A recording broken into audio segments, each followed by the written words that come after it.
Welcome to Desperately Seeking the 80s. I am Meg. And I am Jessica. And Meg and I have been friends since 1982. We got through middle school and high school together here in New York City, where we still live. And where we podcast about New York City in the 80s. I do Ripped from the Headlines. And I do pop culture.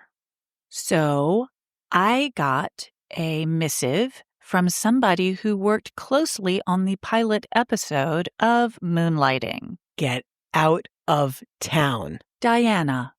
And she wrote in and said, "Hey, I checked out the pilot watch party. And first of all, you both have beautiful voices to listen to. Thank you, Diana. Thank you.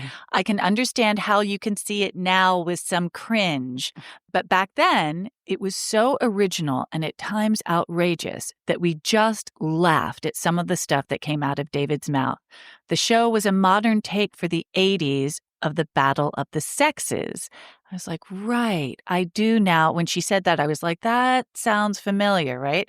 And I said, "Oh, thank you for listening. Moonlighting was my absolute favorite show when it was on the air. The pilot was insane, but the show certainly found itself. One thought I had after we recorded was that the violence, which I talked about a bit when we recorded, and comedy and action in the pilot was maybe fashioning itself after Looney Tunes. What do you think?" And she wrote back, "The physical comedy and violence were fashioned after Looney Tunes and the Three Stooges. Wait till you get to Symphony in Knocked Flat and Atomic Shakespeare in season 3. Also some Martin and Lewis." I was like, oh, okay, because it was so extreme. Watching it, I just found it kind of shocking. But now I'm like, no, it was like a Roadrunner cartoon. I mean, I know how much we all loved the show, but again, as with on this show, all things are hindsight. It certainly made the pilot hard to understand because we were so used to seeing nighttime soaps having a very particular tone. Right? They're dramatic with a little touch of comedy or whatever, but something that is intentionally, Larry, Moe, and Curly, but dressed like Dynasty, and also is really I would strange. say they were doing that was maybe one of the 10 things they were trying out in the pilot. There was so much going on in terms of style. It was crowded. Yeah. I'll say that's and my long, phrase. as we keep saying. Yes, So very crowded and long. But how wonderful that Diana listened. So if you are still listening, Diana, thank you very much. And what an incredible insight.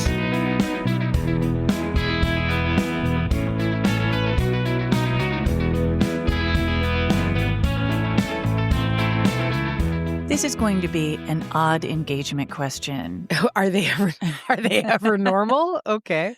But you know how gossip columnists used to have quite a name for themselves in the city? Certainly. And for easily 100 years prior to our, fair enough, Absolutely. Being privy to that. But specifically in the 80s, I'm thinking, the Liz Smiths or whatever. Did you...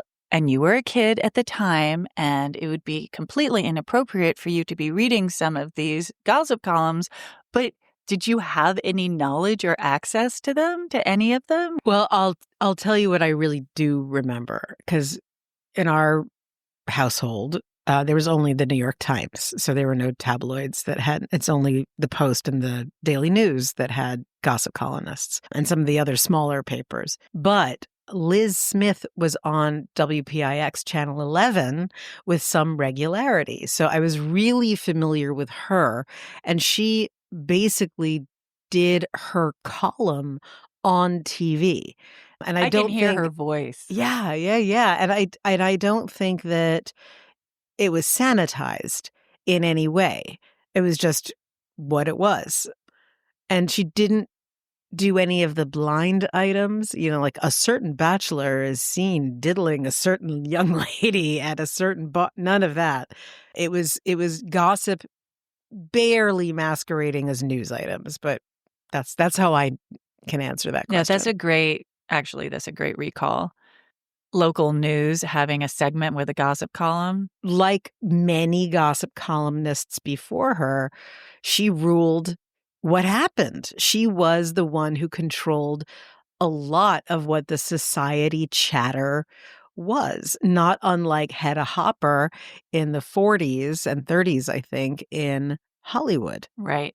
And she was very good friends with the people that she was writing about, and sometimes they used that to their advantage. And sometimes they used it to their advantage by making it someone else's disadvantage. Mhm. So, yes. My sources are New York Magazine, New York Post, Roger Friedman's Showbiz 411, and the Miami Herald. In June 1988, Eileen Mayle, society columnist known as Susie. Had you ever heard of her? Absolutely, sure. I had not. Printed in her regular column in the New York Post that Nan and Thomas Kempner were separating. Nan Kempner. Nan was the original social X-ray, who Thomas Wolfe described in Bonfire of the Vanities, quote, "The skinny middle-aged women, the social X-rays, wear puffy dresses to disguise their juiceless bodies, while the lemon tarts, sexy young blondes, hang on the arms of rich financiers." Thank you, Mr. Wolfe. It's such a great, I mean, that phrase, social X-ray, just captured everybody's imagination. Tommy Kempner was a banker descended from the Loeb banking and real estate family. Really? Yes. Huh. I did not know that. Eileen, our gossip columnist, had been fed the scoop by the Kempners themselves. How strange. And no one was particularly shocked by the news. They had lived separate lives for quite some time. Nan needed to be in Paris for the couture showings in mid-January. She would return to celebrate her anniversary in late February and then head to Park City to ski. She would pass through New York on her way to Nassau and be back in time for the spring season, galas and benefits and parties until the end of May. Memorial Day weekend, she was in Southampton and from there to London for Ascot. The rest of her summer is spent between Southampton, Paris for July couture, and Salzburg with her friend Anne Getty. She also sailed with Valentino, who said, quote, "Nan always looks so wonderful in my clothes because she has the body of a hanger." I'm exhausted just hearing Honestly. about what Nan was up to. Well, you know why Nan could do all of that and was so skinny? That woman was munching on handfuls of amphetamines. Oh, really? Like there's nobody's. I did not know that. I'm not saying that is fact. That is my presumption because there literally is no other way. She would be that skinny? That active and that skinny, like, forget it.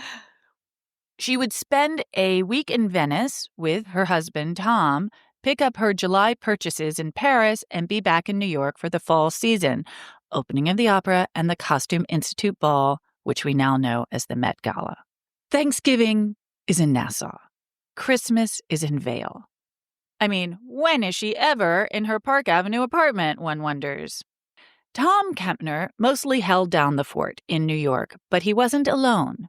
It was an open secret that he had a lady friend for 7 years, Iris Sawyer. Do you know Iris? No. You will. Let's hope so. And that's what Billy Norwich wrote about in his column in the Post a few days after Eileen Mayle's article. Oh, he was such a bitch. Outing Iris by name. Which wasn't exactly what the Kempners had in mind when they fed the article to begin with. Well, they fed it to one gossip columnist and the other needed the scoop. Iris was very different from Nan. She was born in the Bronx, went to Columbia Grammar and Barnard, worked in TV production and magazine publishing, and married David Sawyer, with whom she started Sawyer Miller, a film consulting group. She hung out with Mark Hampton and Alexandra Isles. Oh, yes. Alexandra Isles. We know who she is. We do. She was the sometime mistress of Klaus von Bülow. Bülow. And Iris was part of a salon that met regularly to read Proust, as one does. What a bore. Seriously, like that's the party you don't want to get invited to. I don't know. I was so like all these interesting people sitting around talking about Proust. Why not? My mom actually does that. But I do think that they met for a reason that wasn't just like, let's talk about, I don't know. Yeah, let's talk about someone's boob job while we have the book open in front of us. I feel like it was more elevated than that. And they appreciated an intellectual conversation. Iris met Tom Kempner in first class on a flight to LA in 1981, and they talked for 7 hours straight, and thus began their affair. Now, their affair didn't seem to profoundly affect the Kempner marriage until Iris divorced David in 1984. Feeling an uncomfortable shift, Nan and Tom went to a sex therapist. Iris and Tom split up for a while, but not for too long. So not a couples counselor, a sex therapist. That was what was printed. I am now really engaged. And once 1986 rolled around, so that now we're 5 years into the affair, it was really no longer convenient for anyone. Nan was out of patience. Iris was tired of her second banana status. And Tom was exhausted from keeping up with two women with very clear expectations. He could have had some of Nan's pep pills. That might have helped. According to Iris, Tom was planning to finally leave Nan, and he gave Iris $10,000 to hire a PI to get some dirt on Nan. But no dirt was to be found. Nan was into clothes, not men. Uh-oh. All right. So he won't have any leverage in a divorce proceeding. Now, Iris had been getting into the real estate game in a very serious way after her divorce. Tom, very wealthy man, didn't pay for her flights or give her expensive gifts, but he did form a company, Gray & Company, and secured a $2 million loan to buy a carriage house on 63rd between Lexington and 3rd that Iris could renovate and sell. Interesting move, Tom. Yeah. Bury the dirt. Is that what? Well, he's siphoning his funds off and keeping it. If it's a corporation, then whether or not Nan has access to it becomes questionable, right? Oh, okay. So he's protecting a nest egg in the form of a nest for Iris. Right. Right? Well, I'll be interested to hear what you think when you find out what happened. Oh, good God, it's going to get ugly. Yeah. Okay. So Iris kicked in $400,000. So she was an investor. His company owned the carriage house, and she was listed as an investor. He put in $2 million. She put in $400,000. Their contract stated, quote, Gray and investor shall mutually decide at what time and for what consideration the premises shall be sold. Oh, I thought he bought it for her. No, it was like they went into business together. Oh, okay. Well, I retract my earlier statement then.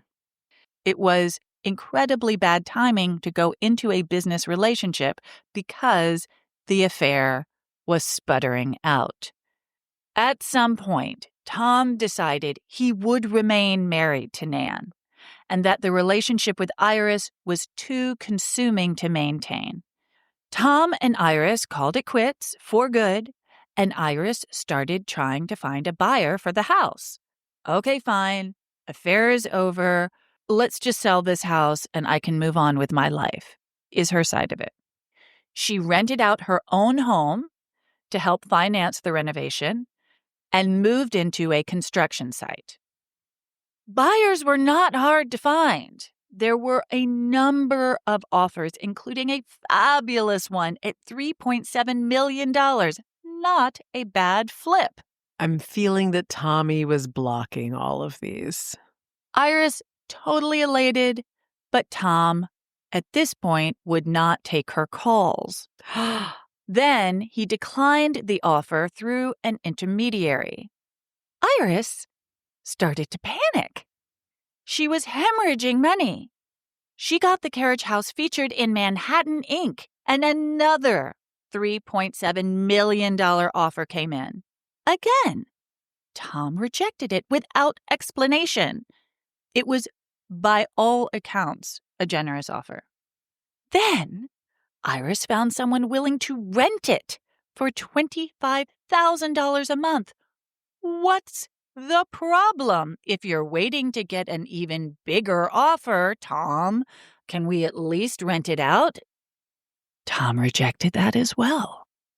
Then the real estate market crashed, and Kempner's people told Iris the bank was going to foreclose on the carriage house, which is like, come on, Tom. Foreclose? You are such an insanely wealthy man, and you're going to let the bank foreclose? I mean, that what it must have been like. God, what a jerk.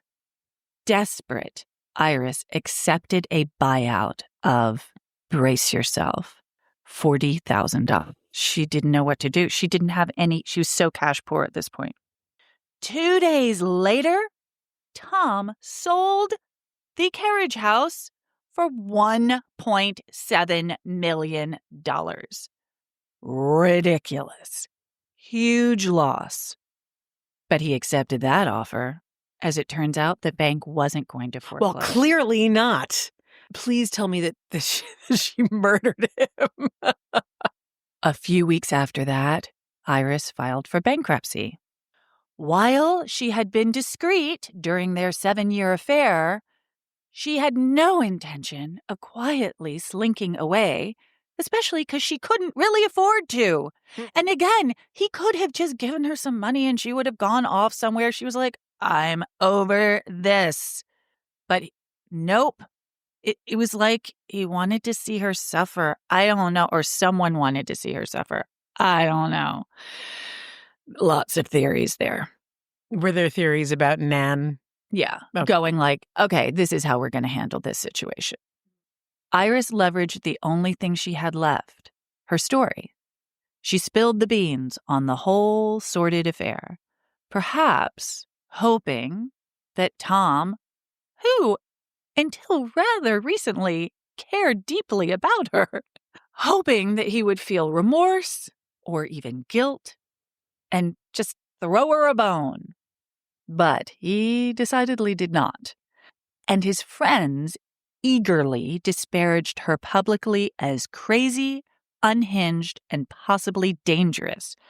Fatal attraction was referenced. People who used to sit next to her at dinner parties crossed the street when they saw her coming. To make matters worse, Iris had been too distracted by her love affair during her divorce proceedings to ensure that she got a good deal. In fact, she allowed David Sawyer to pay for their divorce and use one lawyer. His. You're joking. I mean, Iris. Come on. There is a point at which you have to be like, Iris, some of this is just the result of your bad decision making. Absolutely. No question. And she trusted all the men in her life, even when she wasn't on good terms with them. Yeah, which women, was let a this be a mistake. lesson to you. Yeah. She tried to muscle more money out of David Sawyer, her ex, but he wasn't having it. Iris had no one. And she had no kids with him. By 1994, she was living on a fold-out couch in a one-bedroom she shared with a roommate. She was able to start a jewelry design company under the name Susan Lennox, and that kept her afloat for a while. In the meantime, Nan and Tom leaned into the sordid story. They talked about it all the time. Very strange. Nan described Iris as an, quote, embittered refugee of a one-night stand. She also said this: all marriages go through something like this. Man was not meant to be monogamous. If a girl wants to go to bed with your husband, lucky him. I'd much rather Tommy had an affair with someone who was attractive rather than run around with a hooker. We did separate briefly because I figured he just had to see the light. Fortunately, we got back together again. I'm very grateful.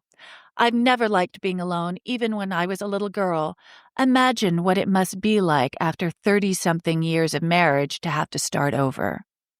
These are the most evil people who have ever lived. And by the way, when we have on the Instagram a photo of Nan Kempner, let's make sure it's one that really has not been retouched, because we know what she looks as evil as she was. Well, as it turns out, there is a photo that supposedly Tom gave Iris to give to the PI to pass around to see whether she was sleeping with anybody. Mm-hmm. And it is definitely unflattering. She's in a bikini and it's not a good angle. Oh, no, no, no, no, no. Nan Kempner died in 2006, and Tom married his secretary 7 months later. Iris, brace yourself. I'm braced. I'm not happy. It's not happy. No. Iris was evicted from her sublet in 2016 at the age of 83. Shut up. I mean, what the actual fuck? She moved into a Marriott where she had a bad fall, and she was relocated to the Amsterdam nursing home, which I actually checked out when my dad needed to go into I've actually rehab. been to that nursing home. Ooh. Not where you want to be. No. And that is where she died in 2017. May the souls of the Kempners burn in the fires of Gehenna. Well, guess what? Tom Kempner's obituary? Guess what it didn't mention? Iris, of course. Guess who else it didn't mention? Who? Nan? Nan. Get out. Is unmentioned in his obituary. These people did not like each other. Roger Friedman, who interviewed Iris for the New York Magazine article, The Woman Who Would Not Get Lost, remembered her for her intellect, humor, and resilience. Back in 1988, Iris quipped to James Revson of the Miami Herald, quote, "I guess the advice, never have an affair with a married man, is good advice." Iris. Well, okay, so when you said what happened to Iris, as you know, like I have this deep, deep fear of dying in Port Authority in a cardboard box. Like everyone who knows me knows this, which of course is not based in reality. I've come to accept that. However, this story pushes every button I have. I'd already started writing it too before I had a moment really, of Meg, like, this is the one. This is what you chose. This is the deal. I have to report it as I find it. I let me put it this way: that last part about her decline, it could have been longer and it could have been darker, and I spared you that. Well, I guess thanks for that. But the real thing to know that, she will trust no one and rely on yourself is really the lesson. And actually, it was one of the gossip columnists who really had the most respect for her and stayed in touch with her. And that's how, he knew that she was at the Amsterdam nursing home. And he's the one who said after she died, printed that she was resilient, an amazing person who definitely made some mistakes in her life, but was funny and, obviously smart and resilient. Yes. And I mean, she did have to refashion herself a number of times, and she might not have trusted the right people all the time. Like, how are you not supposed to trust people who, I don't know. I don't know if there's a lesson there. Well, you know who you trust? A really good lawyer. That's who you trust. Oh, that was the other thing. And that's who you should be using. Find a lawyer. She could not find a lawyer to go up against the Kempners. When they turned on her hardcore like that, No one would take her case. Well, that's when we get an Erin Brockovich story. Like, she should have Right. gone to Queens, because there would have been some lawyer on the make in Queens who was ready to do that. Can I tell you something really horrible that I didn't even include in here because it was just so over the top? Is it in line with what I'm saying? Yeah. David Sawyer, her ex-husband, they had that company together. Mhm. And that company, she had a pension, and that company did very well. Before he died and she was down on her luck, people were like, why aren't you helping her out? And he's like, she can get a job. I don't have to help her out. So he was just A not dick. yeah, Horrible person. he was not sympathetic at all. And then when he died, she found out that he had siphoned her pension out years before. Poor woman. But she just believed that she would be taken care of. And that's... I don't think that's fair to say. She didn't think she was going to be taken care of. She'd started a business with these men, and they screwed her over. Okay. She was not asking for handouts ever.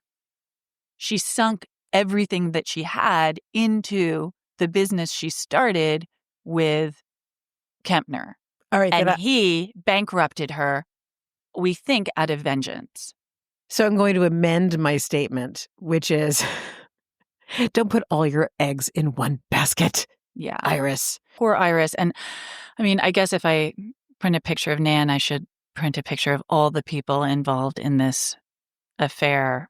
Well, it's a real rogues gallery with these two guys and Nan. And the guys, too, when they're quoted, they're so, like, above the fray. Like, no, you're not. You are doing her dirty for fun. Like, come on, you're not above the fray.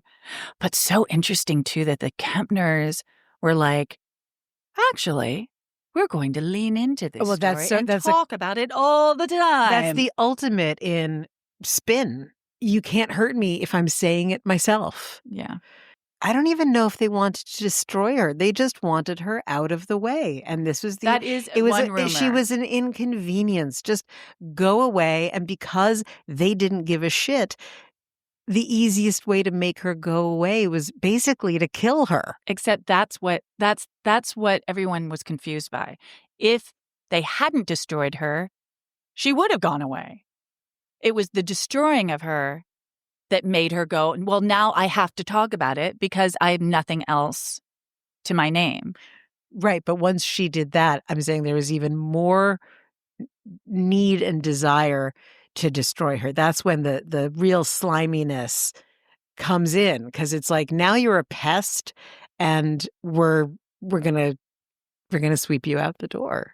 I mean, they could have gone back, I guess, and paid her at that point, even then. I mean, that's what the article talks about. It's like literally the reporter saying to Tom Kempner, why don't you just give her what she put into the townhouse? And what did he say? I don't talk about those things. Oh, my God. All right. Well, I am now so angry that I can't see straight. But there is a rumor that her ghost haunts the Kempner family? That it was intentionally orchestrated by Nan. But who knows? Maybe that's also sort of woman slamming. But it's not a wrong thing to slam Nan in this scenario.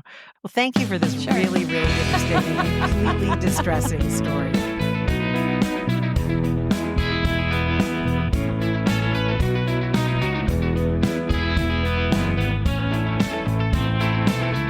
So that story was requested by Barbara Goodwin. Oh, Barbara. Yes. And she also said in that missive, thank you for the Sylvia Miles show coverage a few weeks ago. I own a fab mid-century garish lamp from her living room. Stop it. Oh, my God. That's fabulous. Here's one of my infrequent engagement questions, Meg. When you were a little girl, did you want to be a witch? Sure. What inspired you? Bewitched. Did you ever read those books? They were really popular. I think they were written in the 70s by Richard Peck. And it was like Ghosts I Have Been. And there were all of these like semi-occult books that were written basically for little girls. Oh, no, I don't think so. They're so good. And I've now inspired myself to do a piece on them, but they're phenomenal. So yeah, I was deeply into all things witchy and loved it. And as I got older, it turned into a great love for the occult.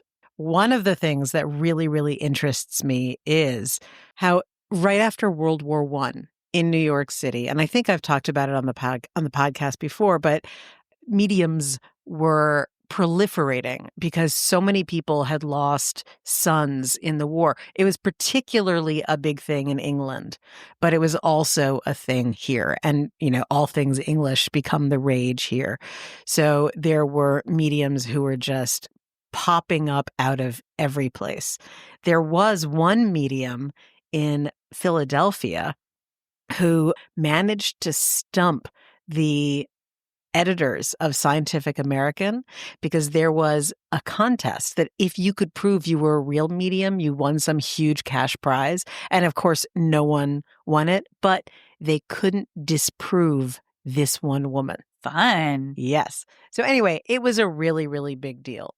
But other things as a result that were sort of adjacent became very popular as well, even though, like mediums, they had been around forever, for well over 200 years. People had been practicing fortune telling, palm reading, crystal balls, tarot, which you love. But I saw something that happened in 1982, and it made me do a dive backwards so we can do a dive forwards. Here's a little bit of information about fortune telling in New York City. In the 1920s, it was made illegal. Oh. And then in the 1930s, there were raids on tea parlors all over the city. Ooh. The police were going bananas and they were shutting them down. They were allowed to read palms and tea leaves if it was for entertainment. But if you did it for any money at all, could be 25 cents, you're busted. Okay. There was a $100 fine. So if you can imagine at the time, that is a lot of money. Now think for a second, who are the people who are doing this? Women. Yes. Who are they doing it for? Mostly women and working class women. It was easy to be like, screw you and screw your livelihood. You're done. But because of the American fear of witches and the occult, these rules had been on the books in one form or another forever. So I thought that was very interesting. Let me tell you a little bit about the late 20s. In 1929, Miquette, Cuba, was fined that $100 for illegal fortune telling. She accepted 25 cents from a cop, a lady cop, who busted her. Undercover. Yes. The police were waging a war against, quote, tea rooms of occult nomenclature. The people who were telling fortunes were trying to, if they weren't actually of Romany descent, they were creating this look, this gypsy look that was a big deal. And it also made it very easy for a racial profiling to take place and for them to be even more discredited simply as human beings. So now they're women and they're dark women. One of the things they would do to get women to come in, particularly these working class women, was they would provide food. So it was very common to have tuna sandwiches, angel food cake, and pimento cheese sandwiches at these tea rooms. Sounds lovely. Indeed.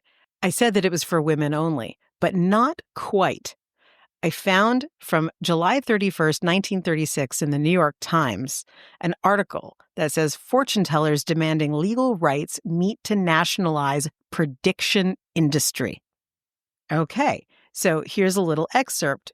11 fortune tellers, half of them clad in the colorful peasant costumes of Romany, met yesterday morning on a Hudson River excursion steamer to discuss ways and means of having Governor Lehman legalize their profession. And how did they make a claim to do this? Because they said that stockbrokers are predicting the market.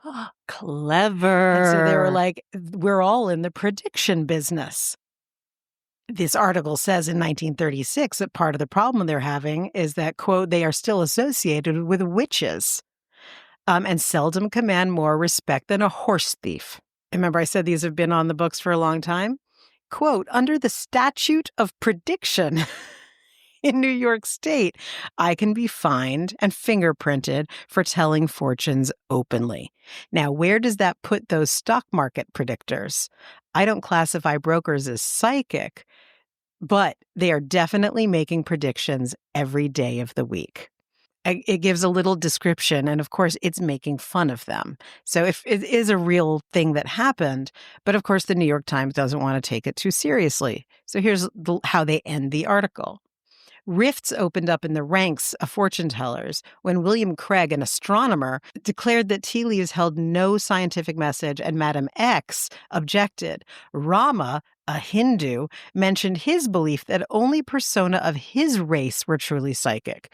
Virtually all in attendance, except another Hindu, contradicted Rama. Rita Rivera, a stoutish soothsayer, so now she's fat. They're just calling her fat. A stoutish soothsayer caused further disquiet by claiming women were better fortune tellers than men by their natural endowments. Harry Spurson argued against this notion. He presented an impressive appearance in a yellow gown of silk and elaborate Turkish headgear. Eventually, all agreed with his figures. Fortune tellers are 30% male today against 10% a century and more ago. Okay. So he's trying to say, no, we're legitimate because we're men. And the Times is like, not so much, yellow robe. Exactly. I don't think so. What do we find in 1982? Basically, that article updated for the Times of the day. I don't mean just the New York Times, but it's in the New York Times, written by Clyde Haberman. Cloudy crystal ball for Gypsy Rights Group. Sister Sabrina, having finished breakfast, sat down yesterday in the front room of her emporium on Bedford Street in the Village and held her visitor's palm in her left hand as she studied it.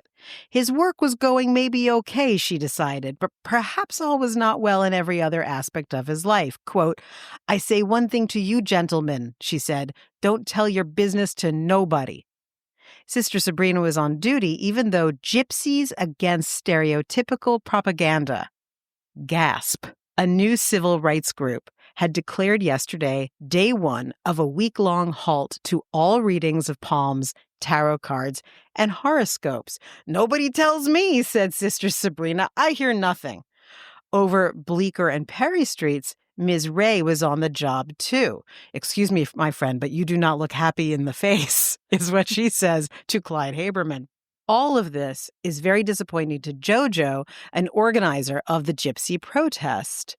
Quote, repeated slurs against our character are taking place, the latest being the congressional gypsy moths, meaning the gypsy moths that are eating the trees. Will there ever be mention of our finer qualities? Now. Wait, okay, hold on. Yes. So what they are protesting is that people have bad associations with gypsies.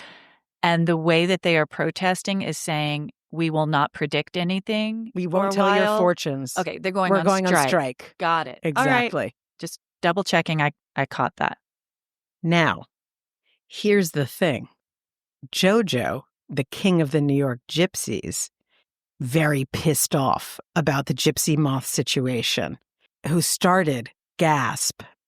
He had sent out a press release calling for the citywide week-long gypsy strike, and particularly, again, about the nomenclature, about the moths. He said, call it the Ayatollah moth, call it the Idi Amin moth, call it the Hitler moth, but never again the gypsy moth. Wow. He and a band of other gypsies set up shop outside of the governor's office in New York City, marching and yelling, rename the gypsy moth, rename the gypsy moth. Okay.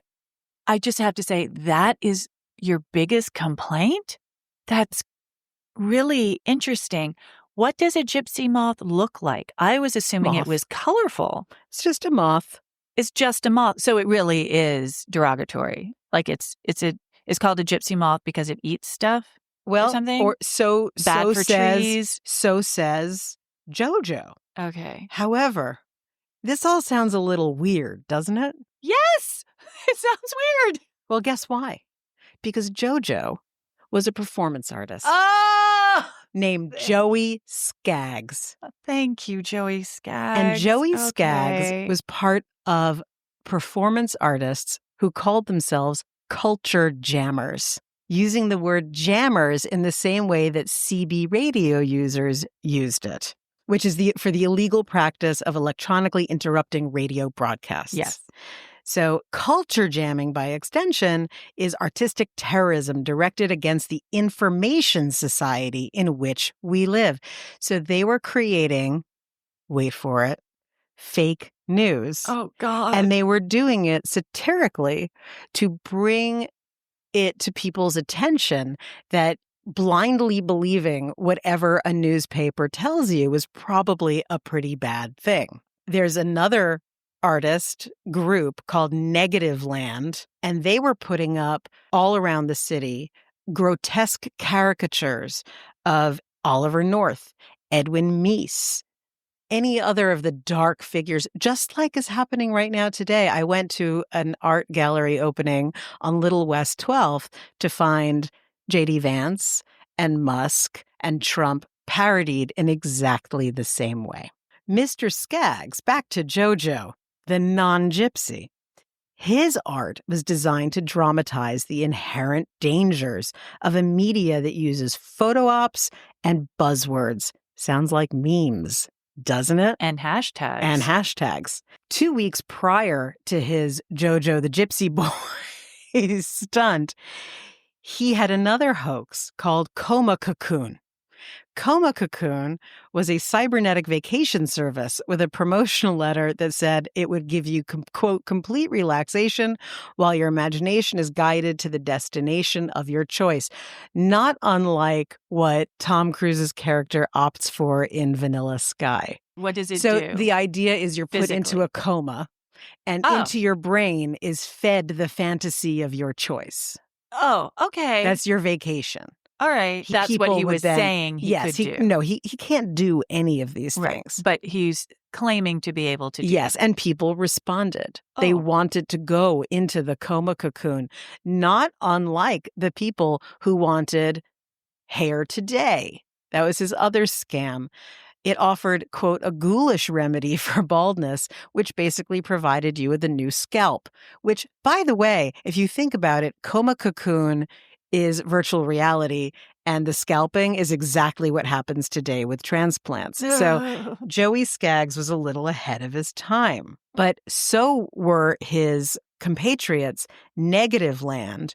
In 1988, the year that Tipper Gore went bananas, they found an article about a 16-year-old boy who had murdered his family, and purportedly over his musical tastes. They issued a press release implying that the multiple axe murders were precipitated by, quote, Christianity is stupid, a Negative Land song that marries the fire-spitting sermon of a Pentecostal preacher to crunch rock of unbelievable ponderousness.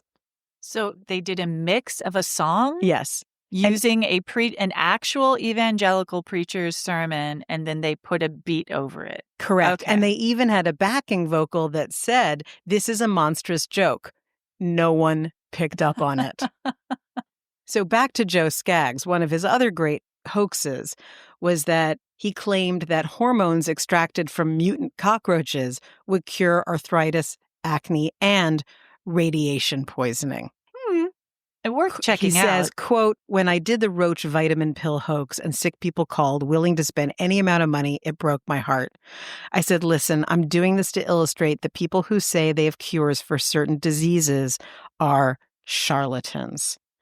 My favorite of his hoaxes was the Walk Right campaign, in which he appears as a combat boot. This will be close to your heart. A combat booted, black clad guardian angel type meets Emily Post, trying to improve sidewalk etiquette. What? Get to the right! Get to the right! Exactly. And when he had appeared as King of the Gypsies and was picketing, he was wearing an enormous pair of gypsy moth wings. And I have a photo of this for you. Very fun. So how does the press take all of this? Stephen Isaacs, Associate Dean of the Graduate School of Journalism at Columbia, says, I find it fairly amusing. And I don't think it presents a problem. You simply print a correction in your column if you say anything about the hoax. It makes us all human. Another one, Thomas Collin, the managing editor of the Washington Journalism Review, said, from Piltdown Man to fake lottery winners, the media needs to be reminded of its own hubris.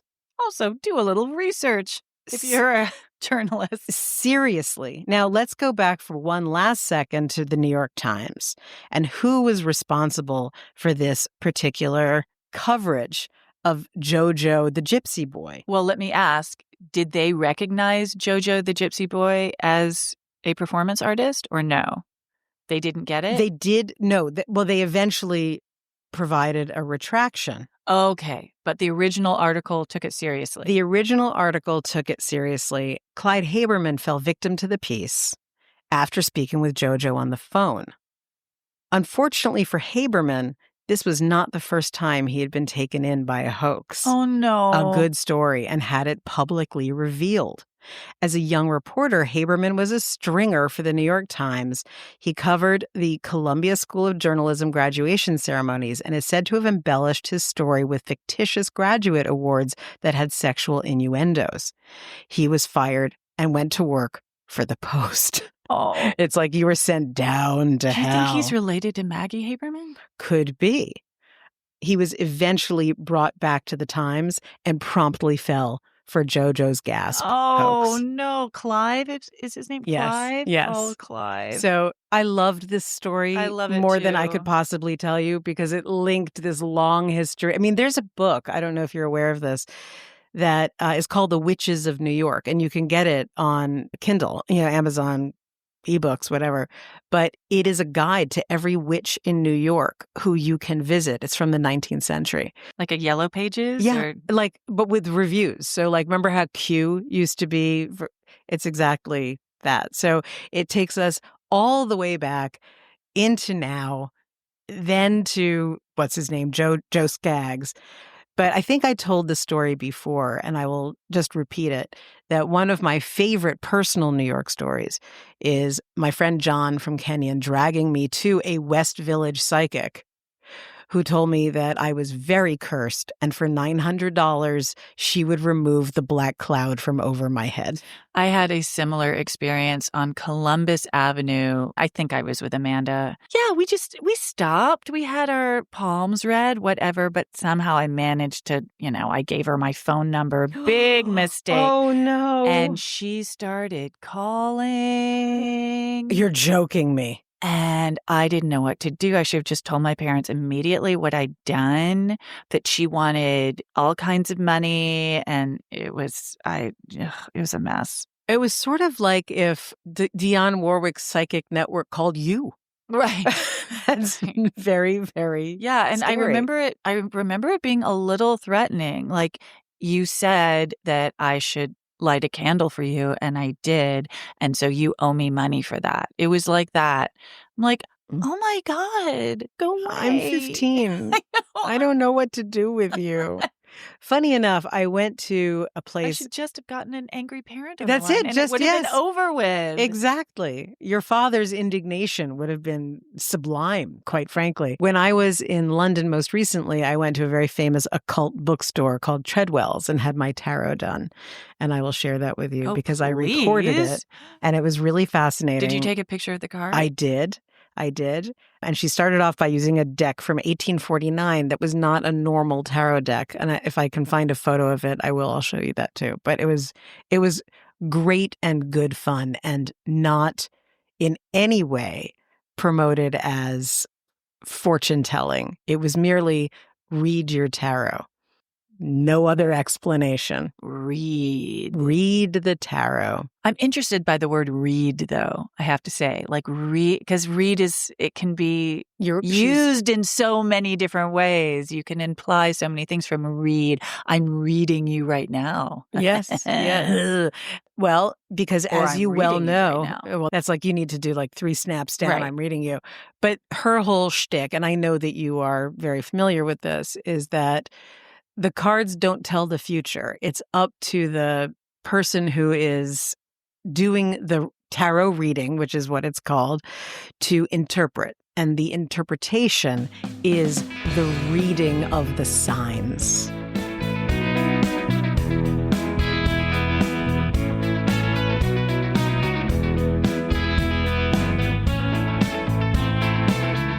So what is our tie-in today? Gossip columns, performance artists. Bad fortune. That's all that I've got. It's poor Iris had some bad fortune. That's great. Yeah, done for a tie-in. I'm interested in doing a little bit of research on Gypsy Moths. I haven't heard about them for a while. Did they actually get renamed? Let's find out. That's a really good question. Did New York figure out how to get rid of them?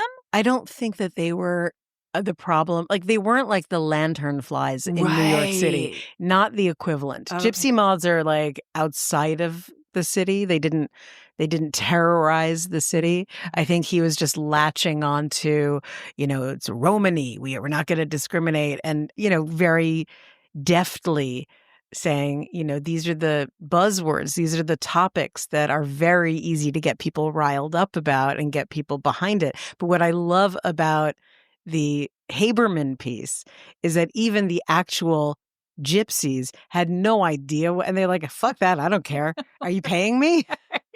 So it was just so we take delightful. Exactly.